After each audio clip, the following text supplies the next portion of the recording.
Hi, my name is Afnan Rafiq bin Zohairi from Mechanical Engineering. In this video, we'll be talking about the difference of quality in education between urban and rural schools in Malaysia.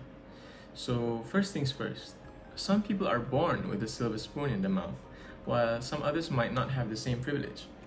Good public education is such a great way to level the playing field because it provides an equal opportunity for children, regardless of their social statuses or where they're studying.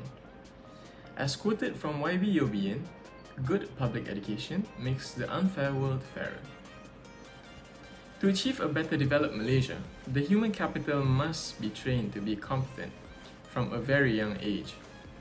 The Program for International Student Assessment, PISA, indicates that only about 60% of the Malaysian respondents were able to attain at least a level 2 in mathematics, which is relatively low in comparison to the OECD average of 76%. And for rural students, it is found that the academic achievement is significantly lower compared to urban students, which might be due to limited access to educational facilities and educator quality. We will further focus on three issues. Firstly, the level of awareness in our community regarding the difference in education quality between urban and rural schools. Next, do rural students have an equal opportunity to excel in their studies despite the difference in education quality? And finally, what factors causes the education quality to be different? Thank you, Afnan. Hello, I am Mohammed Fikri, and here I am to talk about research methodology.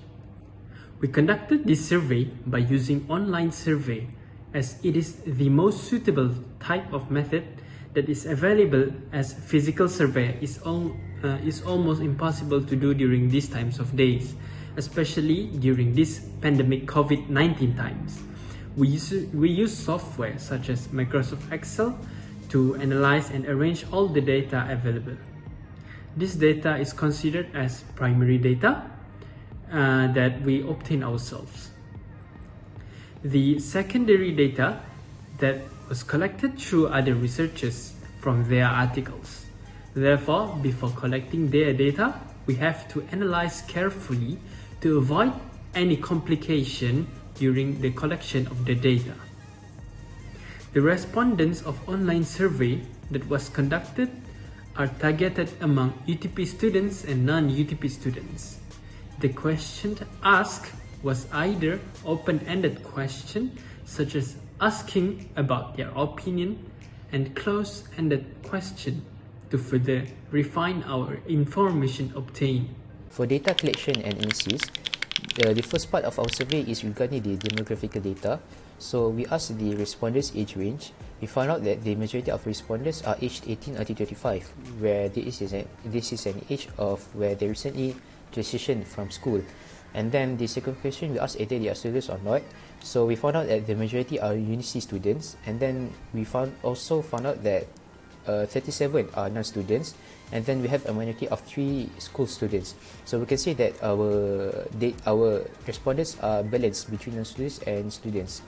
So starting off the question there, the first question we asked what school did they went for primary education. So we see that 56% respondents went to urban schools for their primary education, and then for the second question we asked which school they went for secondary education, and we found out that 68% went to urban schools for their secondary education. So there is a high rate from primary school to secondary school for urban education. Then the third question we asked either they believe the education quality in urban schools are better than rural schools. The majority agreed with this statement, which are 39 respondents. However, we found out that 20 respondents agreed to stay neutral on this question.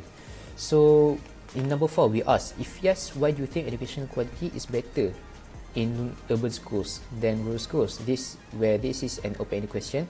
So the most frequent word that we found in the respondents' answers of regarding the issue of facilities, which are 53 respondents.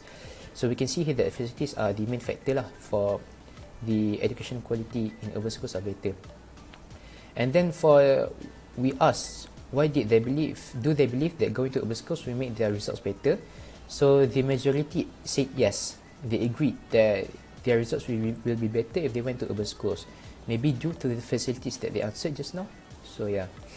And then for number 6, we asked, do they believe that going to urban schools will mean more enjoyable lessons? So we found out that the majority agreed that going to urban schools will have more enjoyable lessons, which are 6 plus 18 respondents. However, 24 students stayed neutral on this question.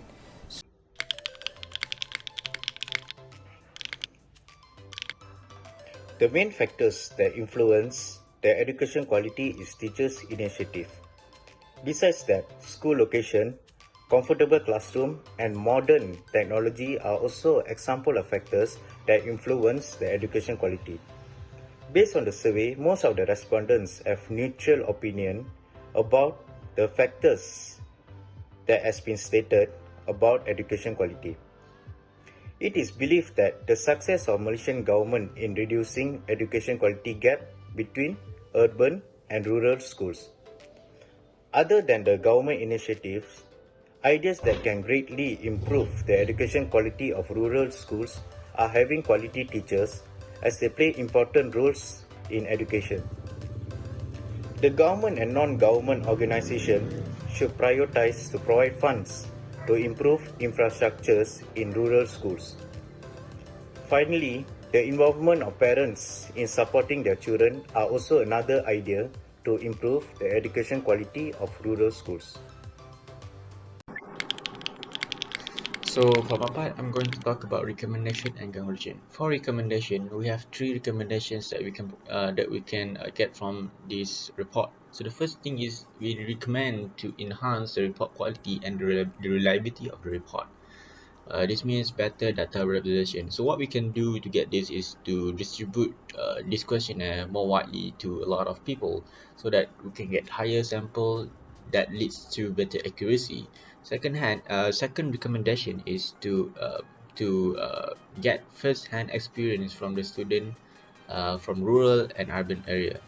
What we need to do to get this is to get a special to make a special set of questionnaire that need to be distributed to the students on hand, so that we can know whether they are really a student or not. If we do it online, we do not know whether they are really a student or not. And the third recommendation is to make public opinion to make a public opinion as a primary reference instead of the past reference.